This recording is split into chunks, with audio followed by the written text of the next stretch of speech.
The CEO of America's biggest crypto exchange just called a single piece of legislation the beginning of a financial revolution. That's not hype. That's history in the making. Yesterday, Brian Armstrong, the man who built Coinbase into a $50 billion empire, made a bold claim. He said President Trump signing the Genius Act would be the official start of the financial revolution in the U.S. Now, when someone who's been fighting regulators for over a decade suddenly gets disexcited, you know something massive just shifted. So what just happened? The House of Representatives passed the Genius Act with a crushing 308 to 122 vote. This isn't just another boring bill collecting dust in Washington. This is the first time in American history that Congress has created real, comprehensive rules for cryptocurrency, and it's about to change how money works in this country. Let me break down what makes this revolutionary. The Genius Act creates the first federal framework for stablecoins, those digital dollars that crypto traders have been using to move billions around the world. Think of stablecoins like casino chips, but for the internet. You trade your real dollars for digital ones that always stay worth exactly $1. Simple concept, massive implications. Here's where it gets interesting. Right now, there's over $250 billion in stablecoins floating around the global economy. That's more money than the GDP of most countries. But until yesterday, these digital dollars existed in a legal gray zone. No clear rules, no federal oversight, just companies promising they had real dollars backing their tokens. The Genius Act changes everything.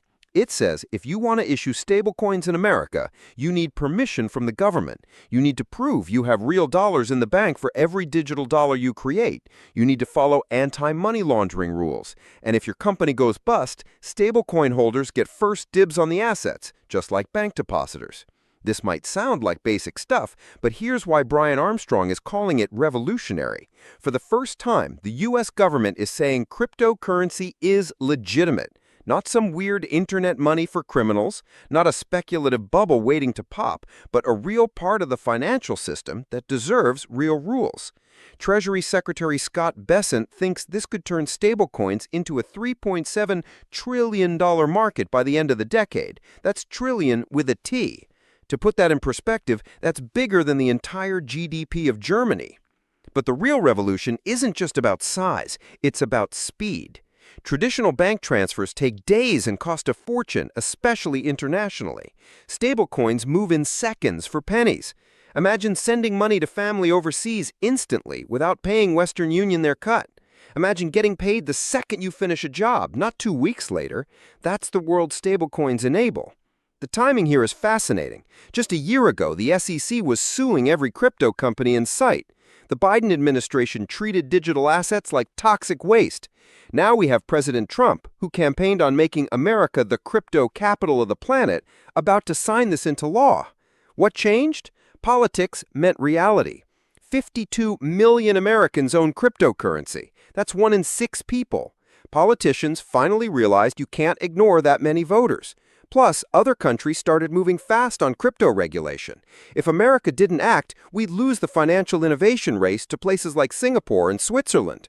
The Genius Act is actually pretty clever in how it works. It doesn't put all the power in Washington. States can still approve their own stablecoin issuers. Banks can issue stablecoins through subsidiaries. Even non-banks can get in the game if they meet the requirements. It's not a government takeover. It's creating a playing field with actual rules. Here's the part that has traditional banks sweating. The Act includes provisions for special-purpose depository institutions that operate across state lines without needing approval from every state regulator. That means crypto-native companies like Kraken could suddenly compete with J.P. Morgan Chase on payment services. No wonder the banking lobby fought this tooth and nail. For regular people, this changes the game completely. Those horror stories about people losing everything when a stablecoin collapsed, the Genius Act makes that much less likely. Monthly audits, public disclosure of reserves, bankruptcy protections, all the boring stuff that keeps your money safe. But Armstrong isn't excited about consumer protections. He's excited because this opens the floodgates for innovation. Once you have clear rules, big companies stop being afraid. Apple can add crypto payments without worrying about regulators. Amazon can accept stablecoins without legal headaches. Every startup with a payment idea can build without wondering if they'll get sued into oblivion. The international implications are huge, too. Most stablecoins are pegged to US dollars. If this market grows to trillions, that's trillions of demand for American currency. It extends dollar dominance into the digital age. Other countries' currencies become less relevant when everyone's using digital dollars for global commerce. There's another bill that passed alongside Genius called the Clarity Act. That one's even more ambitious. It basically tells the SEC to back off and lets a friendlier regulator handle most crypto oversight. Together, these bills represent the biggest shift in financial regulation since the Great Depression. Now, not everyone's celebrating.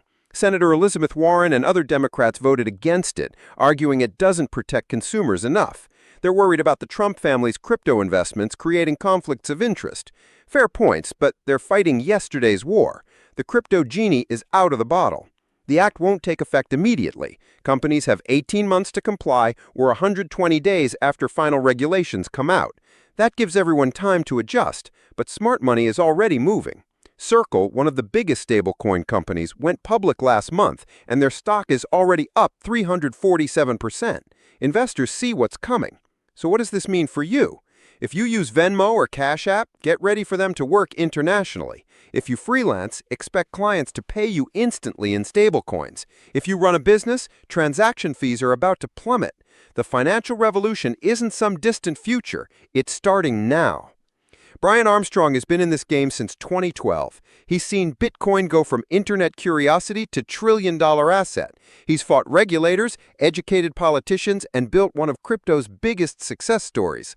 When he says this is the beginning of a financial revolution, he's not being dramatic. He's recognizing that America just chose innovation over stagnation. The Genius Act isn't perfect, no law is, but it's the starting gun for a race that's been stuck at the starting line for years. Banks, tech companies, startups, everyone is about to sprint towards building the future of money, and we all get to benefit from what they create. Like and subscribe if you enjoyed the video.